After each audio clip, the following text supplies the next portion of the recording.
이 새벽 우리에게 주신 하나님 말씀은 나훔서 3장입니다. 나훔 3장 1절에서 19절까지의 말씀입니다. 나훔 3장 1절에서 19절까지의 말씀입니다. 우리 하나님의 말씀을 다 함께 받들어 읽겠습니다. 화 있을진저 피의 성이여 그 안에는 거짓이 가득하고 포악이 가득하며 탈취가 떠나지 아니하는도다.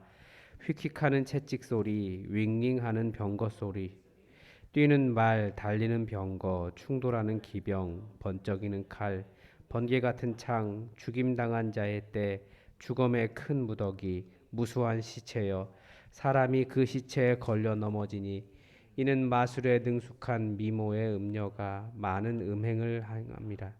그가 그의 음행으로 여러 나라들을 미혹하고 그의 마술로 여러 족속을 미혹하느니라.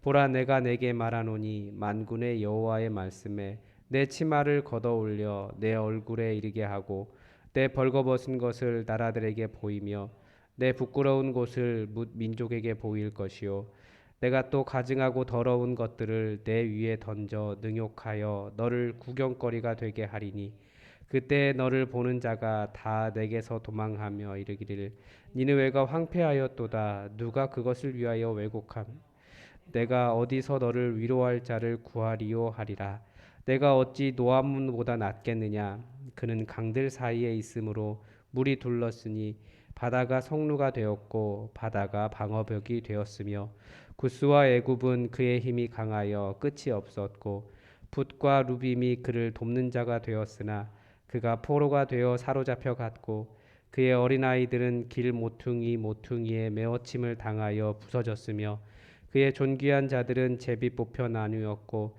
그의 모든 권세자들은 사슬에 결박되었나니 너도 술에 취하여 숨으리라 너도 원수들 때문에 피난처를 찾으리라 내 모든 산성은 무화과 나무에 처음 익은 열매가 흔들기만 하면 먹는 자의 입에 떨어짐과 같으리라 내 가운데 장정들은 여인 같고 내 땅의 성문들은 내 원수 앞에 넓게 열리고 빗장들은 불에 타도다 너는 물을 길어 에워싸일 것을 대비하며 너의 산성들을 견고하게 하며 진흙에 들어가서 흙을 밟아 벽돌 가마를 수리하라 거기서 불이 너를 삼키며 칼이 너를 뱉기를 느치가 먹는 것 같이 하리라 내가 느치같이 스스로 많게 할지어다 내가 메뚜기같이 스스로 많게 할지어다 내가 내 상인을 하늘의 별보다 많게 하였으나 느치가 날개를 펴서 날아감과 같고 내 방백은 메뚜기 같고 너의 장수들은 큰 메뚜기 떼가 추운 날에는 울타리에 깃들였다가 해가 뜨면 날아간과 같으니 그 있는 곳을 알 수 없도다 아수르 왕이여 내 목자가 자고 내 귀족은 누워 쉬며 내 백성은 산들에 흩어지나 그들을 모을 사람이 없도다 내 상처는 고칠 수 없고 내 부상은 중하도다 내 소식을 듣는 자가 다 너를 보고 손뼉을 치나니 이는 그들이 항상 내게 행패를 당하였음이 아니더냐 하시니라. 아멘.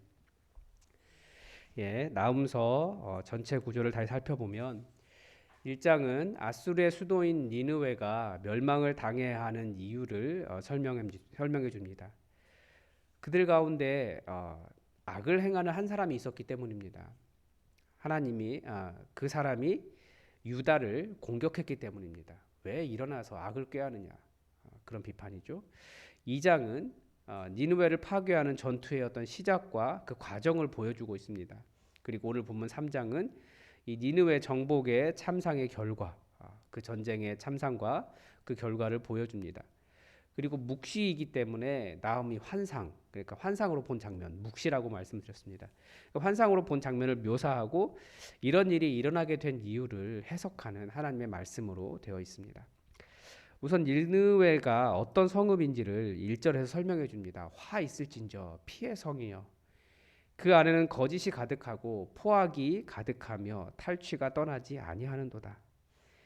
이 화 있을진저라고 하는 시작은 니느웨가 왜 이런 화를 당해야 하는지 그런 성읍인지에 대한 가득한 분노다 이렇게 볼 수 있습니다. 그러니까 벌 받아라 이 나쁜 놈들아 뭐 이런 표현이 화 있을진저입니다. 너희들은 이러이러한 사람들이기 때문에 벌 받아야 된다 이런 의미입니다. 그 첫째가 뭡니까? 그 이름 자체예요. 이름 자체가 보여줍니다. 이 성이 피의 성이라고 불리고 있습니다. 대체 얼마나 잔인하고 피를 많이 흘렸으면 이렇게까지 불렸겠습니까?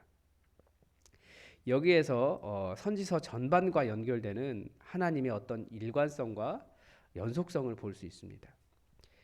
뭐 이 짧은 설교를 통해서 한 주장만 말하게 되면 말하지 않은 부분에 대해서 제가 뭐 반대한다 뭐 이렇게 말할까봐 두려움이 있긴 한데요.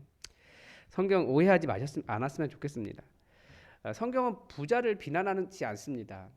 부자를 나쁘다라고 이야기하지 않아요. 근데 어떻게 부자가 되었느냐를 비난합니다. 하나님께서 복을 주시면 부자가 됩니다. 성경이 가르쳐 주는 거예요. 그러나 모든 부자가 다 하나님의 복을 받아서 부자가 된 것은 아니라고도 이야기합니다. 그러니까 두 개가 다 있습니다. 성경에서 비난하는 부자는 무엇보다도 인간의 마음을 갖지 않은 아주 잔인한 방법으로 부자가 된 사람을 비난합니다.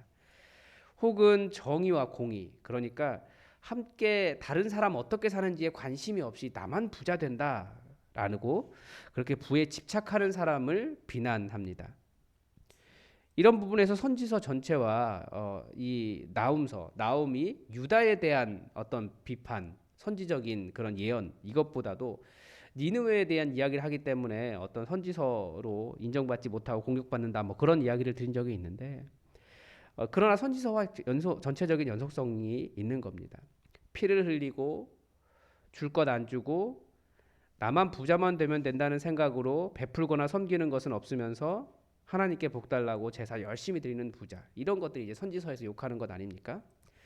혹은 내가 부자라고 가난한 사람 멸시하는 사람, 이런 사람들이 성경에서 하나님께서 그 비난하고 가만히 놔두지 않겠다라고 하는 그런 부자들이었습니다.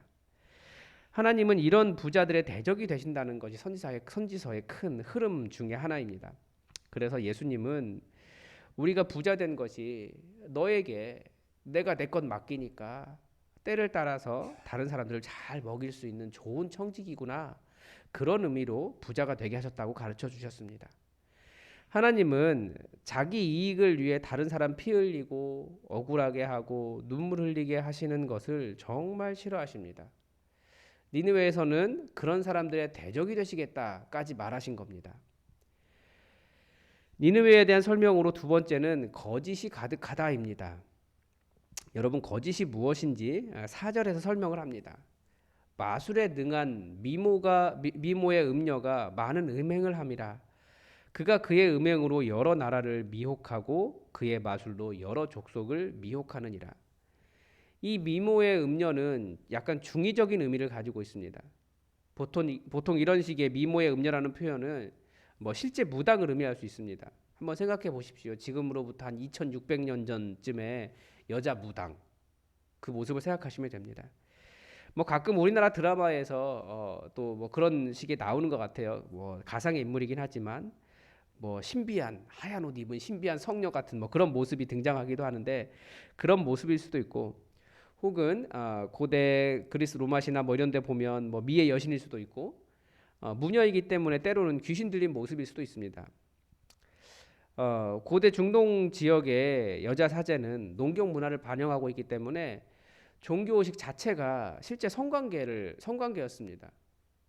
그러면서 풍요를 기원한 거예요. 그러니까 당연히 미모의 음녀라고 표현이 되는 겁니다. 또 하나는 도시가 여성 명사로 지칭이 됩니다. 그래서 이 미모라는 말은 니느웨가 가진 어떤 힘과 다른 사람을 미혹할 만한 힘과 금과 은과 탈취물이 많은 그 부유함을 의미할 수도 있습니다. 그리고 다른 그런 부유함들이 좀 이렇게 미혹이 되는 것들 아닙니까? 그래서 주변 세계가 니느웨의 부유함에 현혹되면서 그들의 폭력을 싫어하면서도 부러워하는 그런 상태를 의미할 수 있는 겁니다. 그리고 거짓이라고 이야기하고 있기 때문에, 그런데 그것이 아무런 힘이 없는 것들이라는 거죠. 또 다른 가능성은 이 음행이라는 단어가 이 창녀의 행위를 의미하는데, 성경에서 창녀는 약간 좀 부정적으로 그려집니다. 약간 부정적이 아니고 많이 부정적이죠. 자신의 이익을 위해 남자를 유혹해서 파멸에 이르게 하는 존재입니다. 니느웨가 가진 미혹하는 것이 무엇이겠습니까? 강력한 군사력일 수도 있습니다. 어떻게 이 니느웨 아수르가 거짓을 행했습니까? 실제로 유다의 그 아하스 왕이 주변 시리아와 전쟁을 할 때 시리아가 이렇게 공격을 해왔어요. 그런데 그때 너무 불리해서 아수르에게 도움을 요청한 적이 있습니다. 어떻게 했습니까? 돈을 엄청 갖다 준 거죠. 그러면서 나 좀 도와달라고. 그런데 돈은 돈대로 받고 오히려 와가지고 보니까 더 좋으니까 더 많이 괴롭혔습니다. 전형적인 거짓말 하는 거죠. 하나님은 이런 니느웨가 아름답다고 자랑하는 그 모든 것 결국 사람을 파멸에 이르는 음료와 같은 것밖에 되지 않는다. 그 자랑하고 있는 그 모든 것들이 그것밖에 되지 않는다라고 비판하시면서 5절과 6절의 말씀으로 그들의 부끄러운 곳, 즉 음부를 드러내시겠다라고 되어 있고 가증하고 더러운 것을 던지겠다. 그러니까 뭐 똥을 던지겠다. 이런 의미입니다. 그렇게 비참하게 만드시겠다는 거죠. 그러니까 아무리 부유하고 강하고 우리가 부러워할 만한 것이 있다고 할지라도 하나님이 그 가득한 거짓에 대해서 그들의 교만에 대해서 하나님은 용서하지 않으신다라는 뜻이 됩니다. 니느웨에 대한 또 다른 설명이 포악이 가득하며 탈취가 떠나지 아니한다라고 되어 있습니다. 이 둘을 같이 본 이유는 이게 약간 좀 그 해석이 좀 필요한 말인데 그 지역이 그렇게 먹거리가 풍성한 지역이 아닙니다. 우리가 중동 지역 생각하면 뭐 그 땅이 이렇게 곡물을 잘 내지 않는 곳인데 그러니까 주변 세계를 무력으로 정복해서 탈취가 떠나지 아니한다 이런 뜻입니다. 그 탈취가 떠나지 않아서 탈취가 떠나지 아니한다는 말은 그러니까 먹을 것이 끊이지 않는다는 뜻입니다. 그런 도시가 먹을 것이 끊이지 않으려면 어떻게 하는 거냐면 누군가가 농사를 짓고 그러니까 추수기에 원정을 나가는 거죠. 다 걷어오는 거예요. 안 뺏기려고 하면 그 사람 죽이고 양을 기르고 있는데 그런 양들 다 뺏어오고 포도 추수기에 가서 포도원 뺏고 사람 죽이고 다 빼앗는 겁니다. 그러니까 그런 다른 사람 것을 빼앗아 와서 탈취가 떠나지 아니한다. 그러니까 탈취한 것들 그 먹을 것이 끊이지 않았다. 이런 뜻이 됩니다. 하나님께서 이런 피가 가득하고 포악과 폭력이 가득하고 인간을 불쌍히 여기는 그런 연민, 긍휼이 없는 자들에게 주시는 보응이 무엇입니까? 이게 8절부터 나오는 내용입니다. 8절에 노아몬이라고 하는 도시가 나오는데 노아몬은 고대 이집트의 테베라고 하는 이름입니다. 잘 아실 겁니다. 그 노아몬도 물로 둘러싸여 있었고 바다가 성루가 된 천혜의 요새였습니다. 그런데 아수르가 거기를 침공을 했거든요. 그래서 가서 어떻게 했습니까? 그 잔인함이 이루 말할 수 없는데 아주 단적으로 몇 가지를 보여주는 게 10절의 말씀입니다. 포로로 사로잡아갔고 어린 아이들은 다리를 잡아 길 모퉁이에 메어쳐서 머리를 다 부숴서 죽였습니다. 너무 잔인하죠. 귀족들을 서로 나눠 가졌고 관리들을 다 잡아갔습니다. 다 노예로 팔았겠죠. 그런데 너희도 그렇게 될 것이다라는 거죠. 너희가 지금 강한 것처럼 보이느냐? 모든 부를 다 누리고 최대 전성기를 누리고 있느냐? 너희도 그렇게 될 수 있다. 너희도 숨게 될 것이다. 너희도 피난처를 찾게 될 것이다. 너희의 모든 산성도 아무리 강한 것처럼 보이지만 무화과 나무의 쳐들매가 흔들면 우수 떨어지듯이 다 무너질 것이다. 장정들도 아무런 힘을 쓰지 못할 것이다. 강하고 많은 것처럼 한번 많게 해봐라. 강하게 해봐라. 어차피 다 메뚜기가 느치가 날아가듯이 다 사라져버릴 것이다. 어떻게 잡을 수 있겠느냐? 안 될 거다. 성문도 다 열리고 불타고 다 칼에 쓰러질 것이다. 이런 내용이 11절 이후에 쭉 기록되어 있습니다. 다시 한번 우리는 하나님께서 싫어하시는 것이 무엇인지 잘 알 수 있습니다. 하나님은 피 흘리는 것, 사람 죽이는 것, 헛된 것이 좋은 것이라고 말하는 것, 포악한 것 이런 것들을 정말 싫어하십니다. 그런데 이런 경고를 들으면 사람이 혹시 나에게 그런 잔인함이 있지 않을까라는 어떤 반성이나 반추가 있어야 하는데 이런 잔인하고 포악한 사람일수록 내가 그런 사람일 리가 없어라는 어떤 딱딱하게 굳은 마음이 있다는 겁니다. 하나님께서 이런 말씀을 우리에게 주셨다는 것은 혹시 나에게는 이런 것이 없을까? 예를 들면 지금 한쪽에서는 전쟁 때문에 난리가 아닙니다. 우리 삶의 자리가 아니기 때문에 거기가 아니기 때문에 완전히 감정이입이 되진 않지만 그래도 아파하며 기도할 이유는 너무나 많습니다. 또한 내가 누리기 때문에 누군가가 고통을 당한다면 누리고 사는 것에 대해서 어떤 일말의 양심이 있어야 됩니다. 그래서 요즘 착한 소비 운동 이런 거 많이 일어나고 있습니다. 또한 우리 사회의 비교 의식은 내가 비싼 것, 좋은 것 가지고 있으면 그렇지 못한 사람을 비하하고 조롱하기도 합니다. 기독교인들은 여기에 대해서 사실은 그렇게까지 심하지는 않아요. 그런데 한때 기사에 막 그런 게 많이 나서 전 국민이 분노한 적이 있잖아요. 외제차 타고 다니면서 그런 사람들이 국산차 타고 다니는 사람을 조롱하면서 타고 있는 자녀들에게 너네 아빠 가난해서 그런 차 타고 다닌다고 뭐 그런 기사 떠서 나와서 전 국민이 분노한 적이 있습니다. 아마 지금도 그런 문제는 크게 해결되지 않았을 것이라는 생각이 들어요. 갑질의 문제도 비슷하죠. 그런 사람들이 다 자신이 과연 악한 사람이라고 생각할까요? 그렇게 폭력을 행한 사람들이 아파트 경비원에게 폭력을 행한 사람이 그런 생각을 있을까? 그런 생각이 있을까라는 생각이 듭니다. 요즘은 언어 폭력도 그렇습니다. 무조건 나쁜 이야기부터 하고 하는 사람들이 있어요. 저번에 올림픽 하면서 올림픽의 그 실시간으로 요즘 인터넷으로 많이 보니까 실시간에 댓글 달리는 것을 보면서 사람들이 너무 잔인하다는 생각이 들었어요. 무조건 욕하고 성적인 조롱하고 편견에 사로잡힌 혐오를 쏟아내는 사람들이 있습니다. 너무 많더라고요. 근데 그것을 아주 자랑스럽게 계속해요. 자신들이 행하고 있는 악을 모르는 겁니다. 그런데 하나님은 바로 그런 사람들에게 그대로 갚아주시겠다. 그렇게 갚으시고 그들의 대적이 되신다라고 가르쳐 주시는 것이 나음서입니다. 잔인하지 않다는 것은 긍휼이 있다는 겁니다. 긍휼은 공감이기도 합니다. 그리고 예수님은 그것을 내가 받고자 하는 대로 다른 사람에게도 행하는 것입니다. 우리 다른 사람 다 용납받고 싶어요. 모든 사람들에게 편안한 관계가 되기를 원하고 사랑받는 사람이 되기를 원합니다. 그러면 나도 그렇게 하라는 거죠. 내 생각대로 되지 않아도 사랑하는 것이 사랑입니다. 내가 존중받고자 한다면 존중해야 되는 거죠. 우리 잔인하지 않고 긍휼한 마음으로 주변 사람들을 용납하고 사랑하는 사람이 되시기 바랍니다. 그렇지 않으면 말씀은 아주 무섭게 경고하는 거예요. 그 행한 대로 아무리 많게 하고 아무리 강하게 하고 아무리 많이 가져도 그 행한 대로 하나님께서 보응하실 것이다. 이게 나음서가 이야기하는 겁니다.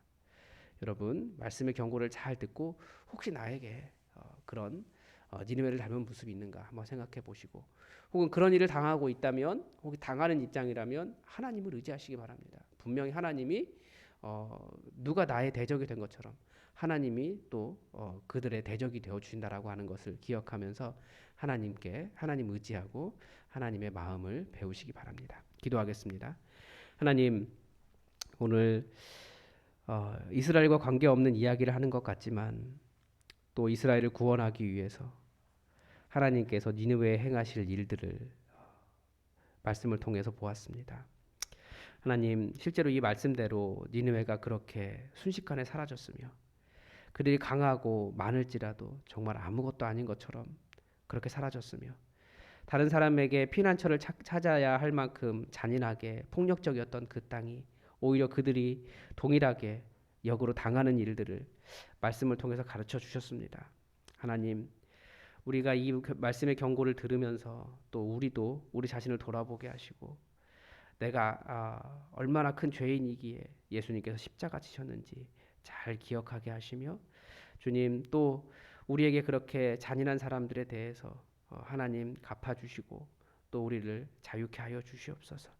하나님 주님의 은혜가 우리 삶에 넘치길 원하며 예수 그리스도의 이름으로 기도드립니다. 아멘. 여러분 우리 오늘 수요 기도회 있는데 수요 기도에 많은 분들이 함께 모여서 찬양하고 함께 기도하는 시간 될 수 있도록 은혜를 달라고 여러분 함께 기도해 주시기 바랍니다. 그리고 계속해서 환우들을 위해서 기도해 주시기 바랍니다. 그리고 코로나 이후에 이제 코로나 거리두기 해제되고 점점 교회가 회복이 되어야 될 텐데 교회의 모든 방향들을 하나님께서 인도해 달라고 함께 기도해 주시기 바랍니다. 다시 일어서고 회복되고 관계가 살아있고 즐거운 곳 될 수 있도록 여러분 기도해 주시기 바랍니다. 다 함께 기도하겠습니다.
음.